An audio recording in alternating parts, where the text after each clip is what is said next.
New York के साहिल समंदर पर फेरी खड़ी थी जो कि लोगों को बिठाकर स्टैचू ऑफ लिबर्टी तक पहुंचाती थी। मगर फेरी में सवार होने के लिए पहले टिकट लेना पड़ती थी।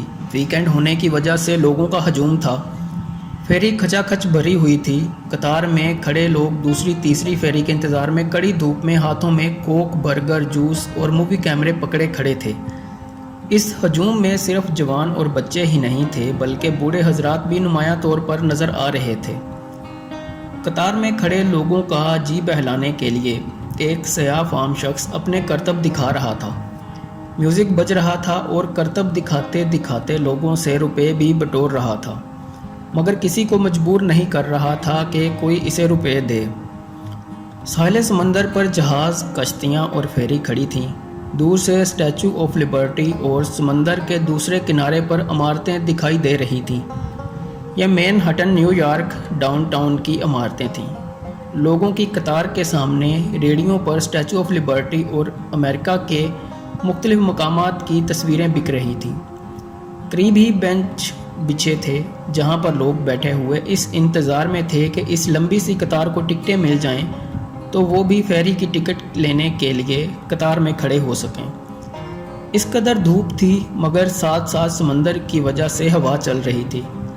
हमारे लिए तो मौसम इतना शदीद नहीं था मगर अमरीकी लोगों का बुरा हाल था। मुंह उनके सुर्ख थे और मर्द और औरतों ने बनियान और निकरें पहन रखी थीं। ऐसा मौसम था जैसा कि अप्रैल में हमारे मुल्क में होता है, मगर इनसे ये गर्मी बर्दाश्त नहीं हो रही थी। मैं सोच रही थी अगर पाकिस्तान जून जुलाई में किसी सैरगाह में दोपहर के वक़्त चले जाएं तो इनका क्या हाल हो। लोगों के हजूम से हटकर एक बेंच पर बैठी थी कि मेरी निगाह दूसरी जानिब उठ गई।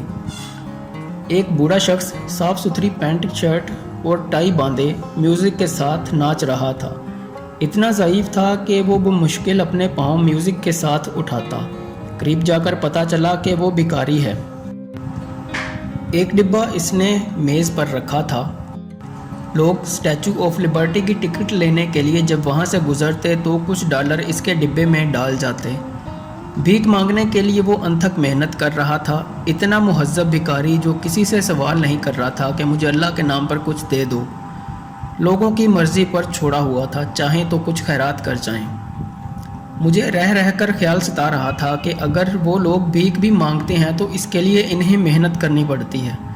वो भी लाचारी के सबब वो भीख मांगते हैं, और एक हमारा मुल्क है कि अच्छे खासे हट्टे कट्टे लोग मेहनत मजदूरी करने की बजाय भीख मांगते हैं, और जवान औरतें छोटे छोटे बच्चों को गोद में उठाए सदा लगाती हैं कि अल्लाह के नाम पर कुछ दे दो, तुम्हारा बेटा सलामत रहे, बीबी तू हज करने चली जाए, तेरा शोहर जीता रहे वगैरह।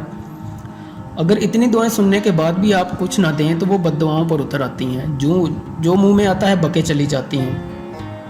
बद्दुआओं के खौफ से लोग इन्हें कुछ ना कुछ ज़रूर दे देते हैं। अगर कहें कि बीबी काम करोगी तो 100 बहाने बनाएंगी। इतने छोटे बच्चे के साथ काम कैसे कर सकती हूँ, मेरा शोहर अंधा है, इसको कौन खाना बना कर देगा। ये सुनकर इन्हें मज़ीद कुछ कहने सुनने की ज़रूरत महसूस नहीं होती। खैर, बात हो रही थी साले समंदर पर खड़ी फेरी की और इस पर सवार होने वाले लोगों की। वो न जाने कितने घंटे से कतार में लगे हुए थे। इनमें जीने की उमंग थी। वो हर लम्हे को मुकीद करके लुत्फ़अंदोज़ होते थे। वो सिर्फ आज का सोचते हैं, ये नहीं कि बरसों के बाद क्या होगा।